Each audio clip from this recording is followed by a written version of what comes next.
¿Qué tal? ¿Cómo están, amables televidentes de Nativa Nos Conecta? Esto es Pulso Informativo. Estamos también en Radio Vital 91.1 FM, televisión y radio en simultáneo al margen de las plataformas digitales. Muy bien, vamos a presentar a nuestro primer invitado, el doctor Willy Ramírez Chávarri. Como ustedes saben, él es integrante del Jurado Nacional de Elecciones. Estos días está en licencia porque está candidateando a la reelección como representante del jurado del Colegio de Abogados de Lima ante el Jurado Nacional de Elecciones. ¿Qué tal, doctor Ramírez? ¿Cómo estamos? Buenos días. Adolfo, muchas gracias por la gentil invitación. ¿Cómo va el proceso de campaña en este tipo de situaciones? ¿Cómo se hace campaña para ser representante del Colegio de Abogados de Lima ante el máximo ente electoral? Es una campaña sui generis porque no se trata de una campaña política, no es una campaña para junta directiva tampoco, ¿no? En donde es más la fuerza gremial que otra cosa. Acá lo que se trata es de hacer saber al agremiado, ¿no? Al que forma parte del Colegio de Abogados de Lima, quién es la persona que se presenta, ¿no? Y ahí en ese sentido debo yo felicitarnos porque somos 11 candidatos en la contienda, o sea, ¿Está bueno, bien que sean tantos? Claro, ¿Sí? claro, sí. ¿Por qué? Porque es bueno que se conozcan quiénes más están. Bueno, los 11 somos del más alto nivel y bueno, yo creo que cada uno de ellos está en la condición de asumir este reto. Bueno, lo que me diferencia es que yo ya estoy en el ejercicio de la función, yo ya tengo la experiencia, yo ya tengo el conocimiento. Eso es lo único que me hace diferente de ellos, ¿no? Pero sí, los 11 estamos en la condición y en la capacidad de asumir este noble y gallardo reto que es estar formando parte del cuerpo colegiado, que es el pleno del Jurado Nacional de Elecciones, sobre todo en estos dos grandes procesos electorales, cuya característica principal es, por un lado, el multipartidismo, y en el caso de las elecciones generales es el retorno a la bicameralidad. De los 27.350.000 electores, 20 millones vamos a elegir por primera vez senadores y no lo vamos a hacer de la forma clásica o tradicional que era por distrito único, sino hay una forma mixta de la elección. La mitad es por distrito único y la otra mitad es por distrito múltiple. Así es. Las elecciones para representante del Colegio de Abogados de Lima ante el Jurado Nacional de Elecciones es este domingo, ¿dónde? Este domingo 15 en el campus o en la ciudad universitaria de la Universidad Nacional Mayor de San Marcos, de 8 de la mañana a 4 de la tarde es la jornada electoral. Y se puede dar una segunda vuelta, ¿verdad? No. Acá se trata de mayoría simple. El que resulta más votado es el que va como miembro titular y el segundo y tercero van como primer y segundo accesitario. Acá no hay una segunda vuelta.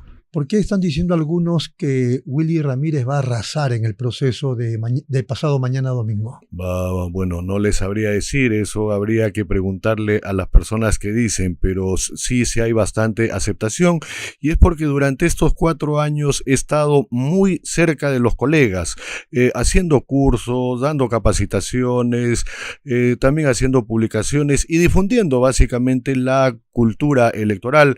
Bueno, esto es lo que ha marcado quizá la diferencia con los anteriores representantes, ¿no? ¿Usted podría hacer un balance de su gestión en el Jurado Nacional de Elecciones? Sí. Apretado, lógicamente. Sí, obviamente.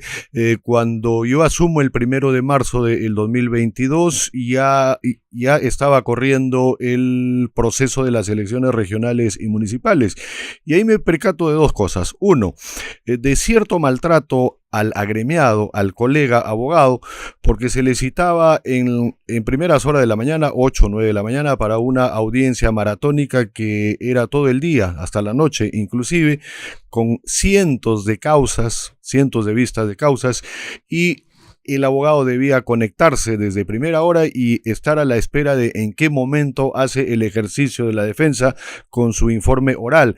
Esto a mí me pareció un maltrato. ¿Por qué? Porque nuestro colega estaba prácticamente amarrado ahí y no podía realizar otras cosas. ¿Y qué hizo? Entonces, envié un un oficio al Pleno solicitando que las audiencias se programen en bloques, ¿no? En bloques de 10, de 15, y si ya está muy apretado de 20, entonces eso hizo que los colegas se liberaran un tanto y de esta manera se conectaran solamente cuando van a hacer el uso de la palabra, porque si no tenía que estar todo el día. Y si no estaban a la hora, ya era como si no se hubiera presentado.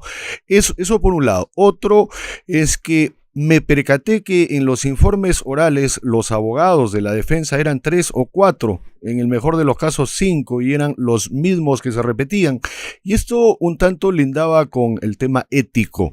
Y le pongo un ejemplo claro. En la mañana el abogado X defendía al partido blanco del partido negro, y en el siguiente bloque de las audiencias defendía al partido negro del partido azul.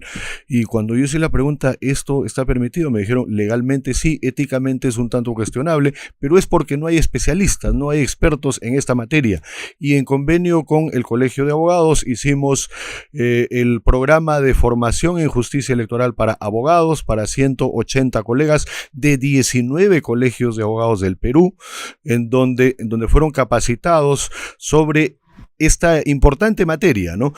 Al siguiente año tuvimos la solicitud de el interior del país, y en ese sentido la Universidad Privada Antenor Orrego nos dio todas las facilidades para descentralizar por primera vez este curso. En el 2024 hubo este cambio, ¿no? Este cambio de gestión entre una junta directiva y otra, lo que se avanzó con una no le cedió la posta al otro, así que tuvimos que hacer este curso en la modalidad virtual con más de 300 participantes, y el año pasado lo hemos hecho en la ciudad de Arequipa con el apoyo de la Universidad de San Martín de Porres en su filial sur, con mucho éxito también. Bueno, y sirvió, o sea, ¿ya sí, cambió la cosa? Sí, ahora sí nosotros vemos y ya son rostros nuevos, y inclusive me atrevo a decir que están más actualizados que los anteriores, ¿no? ¿Por qué? Porque son frescos, ¿no? Y es que se conectan también de distintas partes del país, y en ese sentido hay que seguir. Si no soy yo, bueno, el que asuma debe continuar con esta capacitación en tan importante rama. Y otra de las tareas que hemos llevado a cabo es la alfabetización electoral, y de cierta manera también en el tema mediático, con el apoyo del Colegio de Periodistas del Perú, con quien el jurado tiene convenio, con la Federación de Periodistas del Perú y con la Asociación Nacional de Periodistas. Ya son más de 1000 periodistas capacitados en este tema. Y ojo, no es responsabilidad o no es culpa del periodista el que no conozca, ¿no?, estos temas electorales. Era responsabilidad del Estado, por medio del sistema electoral, el que no se había acercado para difundir estos temas. Pero también debe haber un mínimo de preocupación. Bueno, indudablemente, ¿no? Así es. Vayamos al tema del proceso electoral del 12 de abril. La desinformación y la polarización como que podría estar deslegitimando el proceso del 12. De cierta manera sí, y el problema principal, por decirlo de alguna forma, es el multipartidismo. Hay demasiada organización política, demasiado partido político, para ser más exacto, ¿no? Estamos hablando de 43 en el proceso de las elecciones generales. Hay uno que ha quedado fuera porque se le anularon sus elecciones internas. Estamos hablando de 42. Y para las regionales y municipales, 55 partidos y 95 movimientos regionales. Pero esto tiene un origen, ¿no? Y fue el cambio de la norma electoral, puntualmente el de la ley de partidos políticos o ley de organizaciones políticas, respecto a uno de los requisitos más importantes, ¿no?, que es el tema de las firmas. Antes de la modificación, o sea, antes del 2019, lo que se requería era el 3% de los electores, el 3% del padrón electoral y los que habían sufragado. Esto alrededor de por encima del 500.000 de firmas, ¿no? Y la propuesta del Ejecutivo fue que sean 10.000 firmas nada más para constituir un partido político. Pero como era tan escandalosa la diferencia, lo que finalmente se consignó en la norma fue el 0,1%. Y esto es un tanto tendencioso y para decirlo en un lenguaje castizo, mañoso, ¿no? ¿Por qué? Porque échese usted a hacer el cálculo de cuánto es el 0,1% del universo total, que en ese momento era algo de 24 millones, ¿no? 24.000 firmas, ¿no? Sí. Entonces, eso ha hecho y ahí hay casos, pues, que nos deben llamar la atención, ¿no? Hay integrantes de una familia que cada uno tiene su partido, ¿no? Y que ahora están compitiendo. Entonces, esto, en vez de consolidar nuestra democracia, ¿no? De reforzarla, pero junto a esta norma también hay que reconocer que estaba las elecciones primarias abiertas, simultáneas y obligatorias. Se las tiraron abajo. Las PASO, sí. Porque Argentina, por ejemplo, tiene más partidos que el Perú, tiene más de 60, pero con las PASO quedan en la contienda alrededor. Es una suerte de cernidor. Claro. Un tamiz, quedan alrededor de 20, ¿no? Pero se eliminaron las PASO, ahora las PASO están como una opción de 3, porque la segunda opción las internas y la tercera mediante delegados. La eliminación de las PASO descolocó todo, ¿no? Sí. Removió todo. Exacto, pero eso es responsabilidad del Parlamento. El jurado lo único que hace es cumplir y hacer cumplir con la ley, y eso no se entiende muchas veces, ¿no? Se culpa al jurado de ser demasiado exigente, demasiado reglamentarista en unos casos y en otros casos no, pero es porque así está establecido en la ley. Muy bien. A propósito de la rigurosidad del Jurado Nacional de Elecciones, ¿cómo terminó ese asunto de las firmas que habían sido motivo de cuestionamientos por falsificación o inexistentes o involuntarias que salió en la televisión y todo? Eso es otra leyenda urbana, así como los niños que votan o los muertos que votan. Y le explico. Cuando un partido político se está inscribiendo, presenta junto con los otros requisitos los formularios de inscripción o las fichas de inscripción, ¿no? Que es la ficha de afiliado. Y en cada ficha está la firma, ¿no? Está la firma y están todos los datos de la persona. Lo que sucedía era que algunos, entre comillas, vivos, querían que se les elimine el historial partidario, y esto es imposible porque es una suerte de récord de uno, ¿no? En cuántos partidos y cuáles ha estado afiliado. Y la única forma de sacarle la vuelta es desafiliación por afiliación indebida, porque el otro caso sería el de la renuncia, y ahí sí queda registrado, claro, ¿no? Ahora bien, este paquete de firmas por el mandato legal va a el RENIEC porque ellos son los que tienen la data de las firmas. Y le voy a poner un ejemplo gráfico. Si para inscribirse el partido necesita 24.000 firmas, supongamos que adjunta 29.000, y de las 29.000, 28.000 son válidas y 1.000 son no válidas. ¿Se inscribe o no se inscribe? Claro. Se inscribe. Pero ¿qué pasa con las otras 1.000?